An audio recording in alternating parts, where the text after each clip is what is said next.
Hello friends, Kumar study circle में आप सबका स्वागत है। सीजी सेट एग्जाम में आज हम लोग पढ़ने वाले हैं एमाइल दुर्खिम।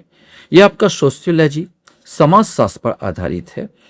जो बच्चे मुझसे अभी भी जुड़ रहे हैं, मैं आपको समाज शास्त्र पर कुछ चीज़ें प्रोवाइड जरूर करवाऊंगा। समाज शास्त्र जितना मेरे को आता है, जितना मेरे पास अवेलेबल है, उसको देने की कोशिश करूंगा। तो आप मेरे चैनल को लाइक एंड सब्सक्राइब कर सकते हैं, शेयर जरूर कीजिएगा ताकि मेरे को भी प्रोत्साहन मिले, ताकि मैं लोगों आप लोगों के लिए बना सकूं।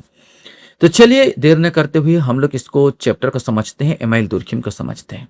तो पहले ही साधारण सी जानकारी ले लेते हैं एमाइल दुर्खिम के बारे में। तो महत्वपूर्ण तथ्य यह है कि अगस्त कॉम्टे के समाजशास्त्र के क्षेत्र में वास्तविक उत्तराधिकारी एमाइल दुर्खिम का जन्म 15 अप्रैल 1858 ईस्वी को फ्रांस के एपिनाल नामक कस्बे में यहूदी परिवार में हुआ था।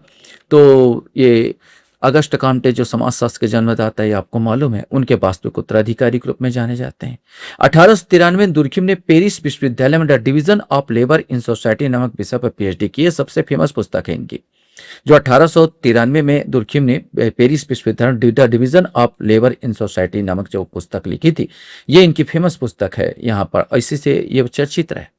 1898 में दुर्खिम ने एक समाजशास्त्री पत्रिका का संपादन किया। इस पत्रिका में दुर्खिम को समाजशास्त्र को एक विज्ञान के रूप में विकसित करने में अत्यधिक सहायता मिली थी।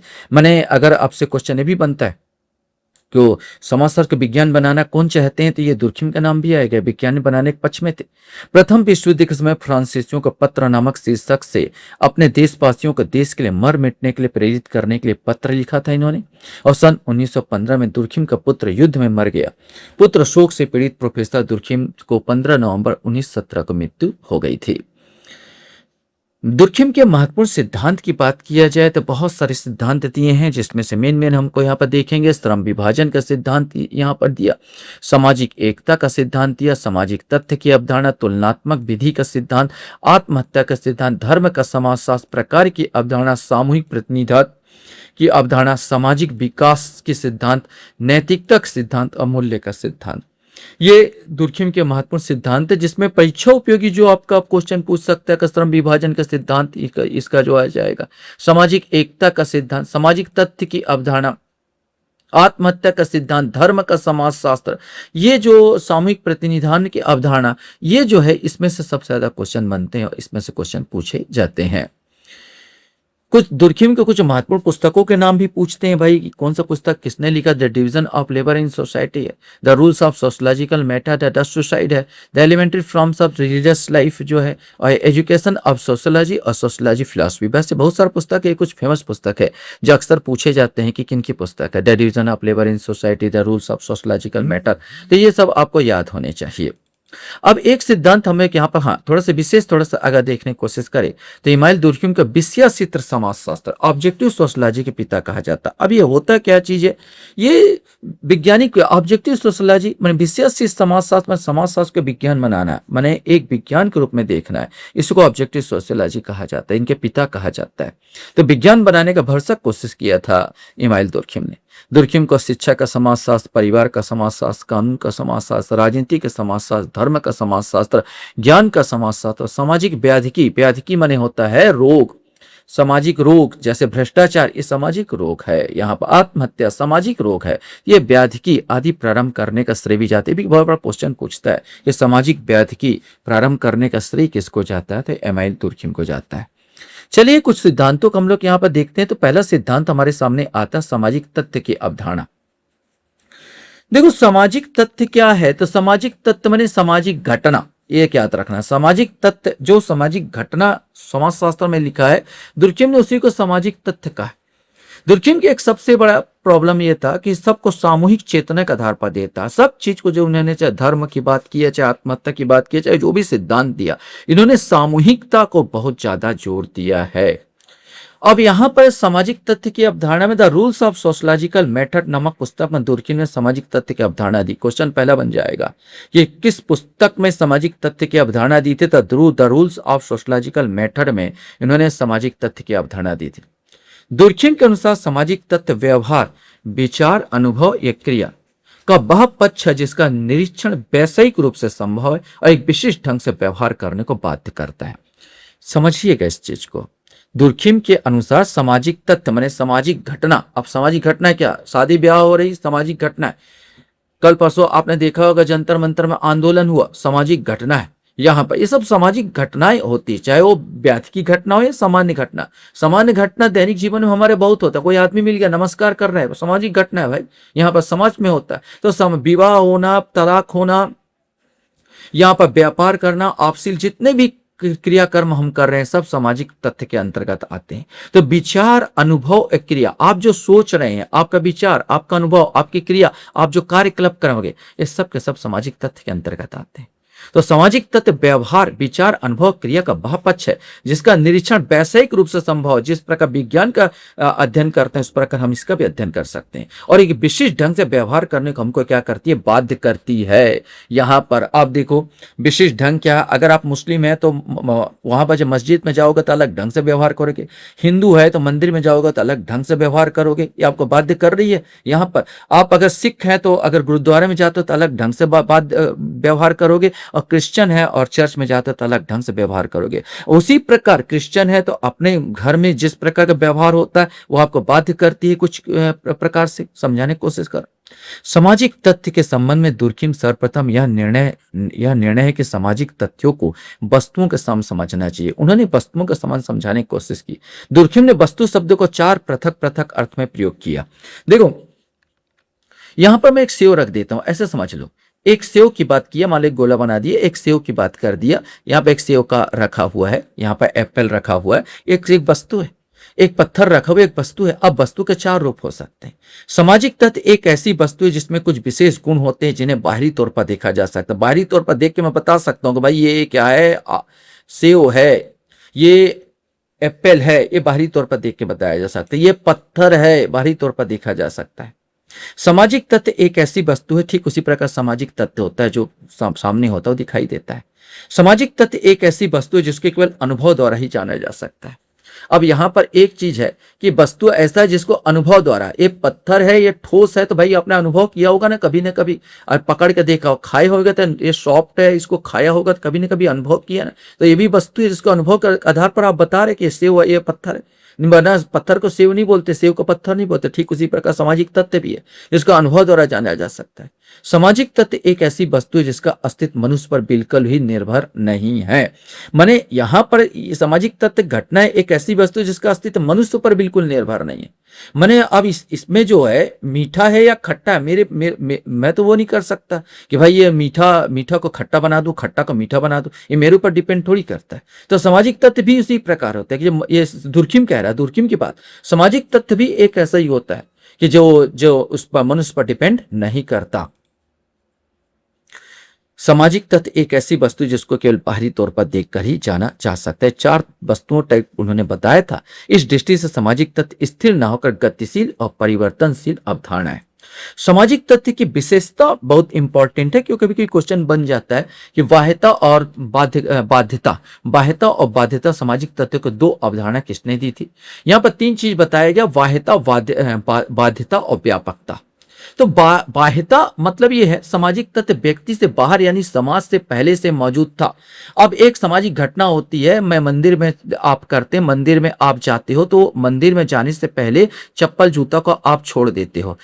कौन बाध्य कर रहा है? समाज ना। पहले कौन नियम बनाया? पहले से बना हुआ है ना नियम, यहाँ अभी तो बना नहीं है। ये समाज चल, इसी को बोलते हैं बाह्यता। माने ये पहले से जो भी सामाजिक घटनाएं होती है। अब भाई एक साथ बसे रहना है आपको तो विवाह करना जरूरी होता। विवाह करने के द्वारा ही आपको मान्यता मिलती है पति पत्नी की। किसने नियम बनाया, कब बनाया? सामाजिक तथ्य है यहाँ पर, तो ये पहले से मौजूद होंगे। यहाँ पर चीजों में पहले किसी ने बनाया होगा, लेकिन एक आदमी ने अपनाया होगा, फिर 2 आदमी अपनाया, फिर समाज अपना लेता है, तो पर्टिकुलर उसका नहीं रह जाता, वो समाज का हो जाता है। यही है बाह्यता। और बाध्यता, अब ये सब सामाजिक घटनाएं आपको बाध्य करती है। अगर आप एक साथ रहना चाहते हैं तो भाई आपको विवाह करना होगा, चाहे जिस रीति से विवाह कीजिए। तो ये बाध्यता आपको वो करती है बहुत सारी चीज में। अगर आपको खाना अच्छे से रहना तो भाई कमाना होगा, ये नियम, तो ये बाध्यता है। तो ये भी सामाजिक घटनाएं, ये व्यक्ति के आचरण और विचार को नियंत्रित करते हैं तथा इन पर दबाव डालते हैं। मंदिर में प्रवेश करना तो जूता उतारना पड़ेगा, बाध्य तो कर रहे हैं ना आपको। व्यापकता है, केवल एक व्यक्ति के संपर्क में नहीं रहता, ये सब समाज को मानना पड़ता है। ये पूरे समाज में समान रूप से फैले होते हैं और सामूहिक चेतना के हिस्सा बनते हैं। इसलिए प्रत्येक समाज अलग अलग होता है। यहां पर सामाजिक तथ्यों के प्रकार की बात किया जाए, सामान्य सामाजिक तथ्य जो हमने आम जीवन में हम करते हैं, रोज उठते हैं, रोज दंतमंजन करते हैं, नाश्ता करते हैं, बड़ों को अदब कर प्रणाम करते हैं, छोटों से हाय हेलो करते हैं। तो ये सब के सब जो सामाजिक घटनाएं होती है, सामाजिक तथ्य होती है, ये सामान्य सामाजिक तथ्य होते हैं जो समाज के अधिकांश हिस्सों में और समान रूप से पाए जाते हैं, व्यापक और उपयोगी होते हैं।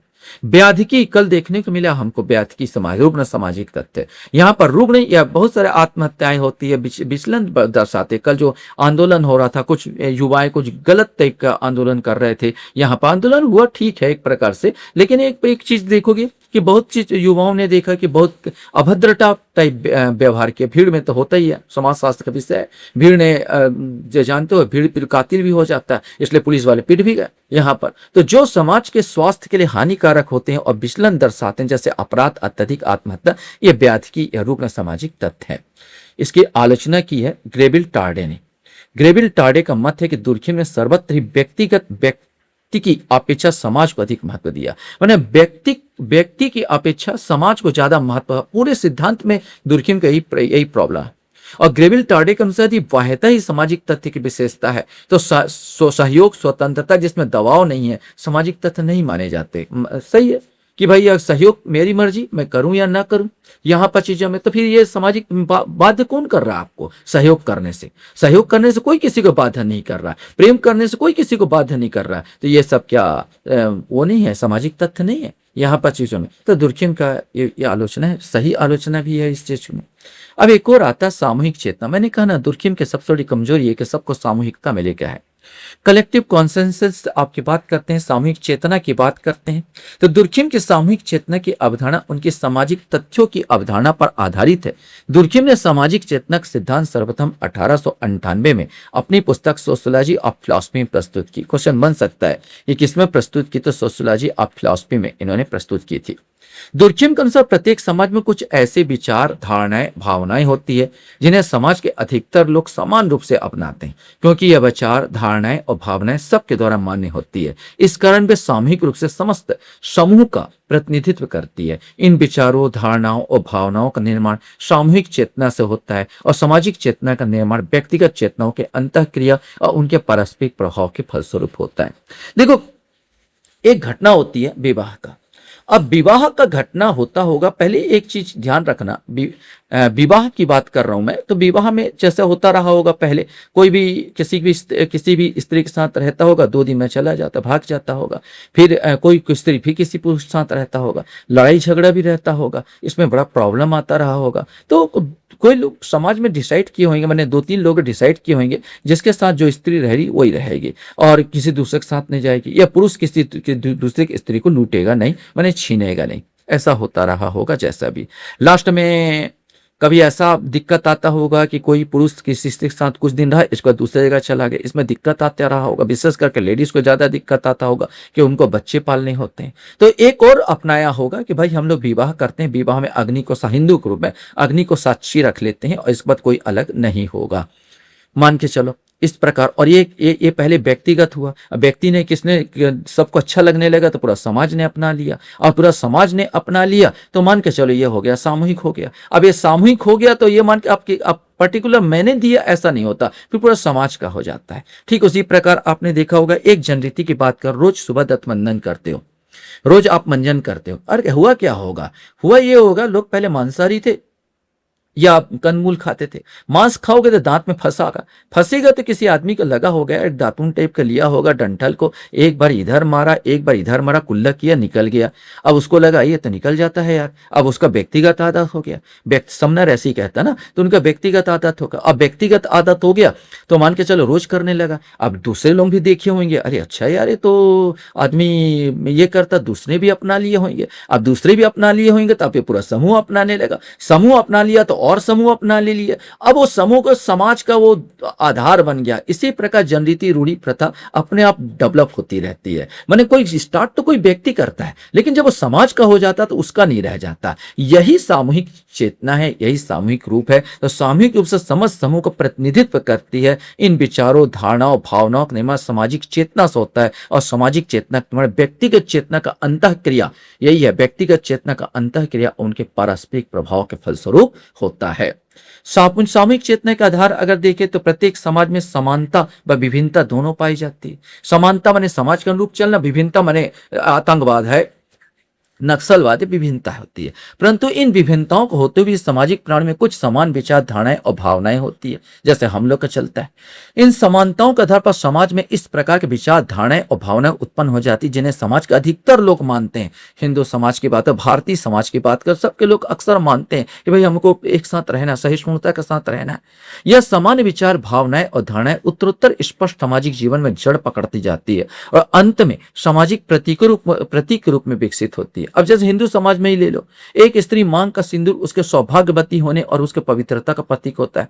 वो सौभाग्यवती है, जो अगर सिंदूर नहीं है तो विधवा मान लिया जाता है। यहाँ पर अधिकांश अभी मान रहे, अभी भी हट रहा, बात अलग है उस चीजों में। जिस दिन मान्यता मिल जाएगा तो धीरे धीरे करते करते एक भी मान्यता लगाने की भी जरूरत नहीं, एक दिन ऐसा भी हो सकता है यहाँ पर चीजों में, लेकिन मान्यता मिलनी चाहिए। अभी मांग भरते हैं लोग, मान्यता है इस चीज को, तो ये इस पे कौन भरा होगा, किसने किया होगा? कोई एक व्यक्ति तो स्टार्ट किया होगा, और धीरे धीरे एक को अपनाया, दूसरे अपनाया, धीरे से नियम कानून बन गया और ये प्रथा बन गई, परंपरा बन गई, बाध्यता जुड़ गई। यह प्रतीक चिन्ह अधिकतर व्यक्ति द्वारा मान्य होते हैं और इस कारण सामूहिक रूप से सामाजिक जीवन के विभिन्न पक्षों का प्रतिनिधित्व करते हैं। इस प्रक्रिया में व्यक्तिगत चेतना सामूहिक चेतना के समान नतमस्तक हो जाती है। मैंने आप क्या सोचते हैं, आप शादी ब्याह कर रहे हैं, नहीं मैं मांग नहीं भरूंगी, लोग क्या बोले, क्या लड़की यार शादी क्यों करने आई है, यहाँ पर चीजों, तो आपकी व्यक्तिगत जो चेतना है वो खत्म होने लगती है। शुरुआत में तो आपको अगर हिंदू समाज में, परंपरागत रूढ़िवादी समाज में अभी भी 90% में आप शादी ब्याह करने जाते तो भाई मांग तो भरना ही पड़ेगा। बाद में आप भले अपने पति से सहमति करके मत भरिए, बात अलग है, मॉडर्न युग आ गया, आप मत कीजिए, लेकिन शुरुआत में तो आपको देखने को मिलता है ये सब चीज, एक बाध्यता तो होती ही है।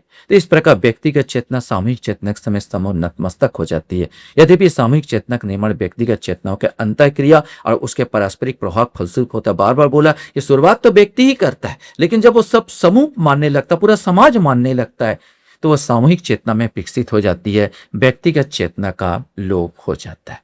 आशा करता हूं ये वीडियो आपको अच्छा लगा होगा। आप लोग मेरे वीडियो को वॉच करते इसलिए धन्यवाद। Thank you very much.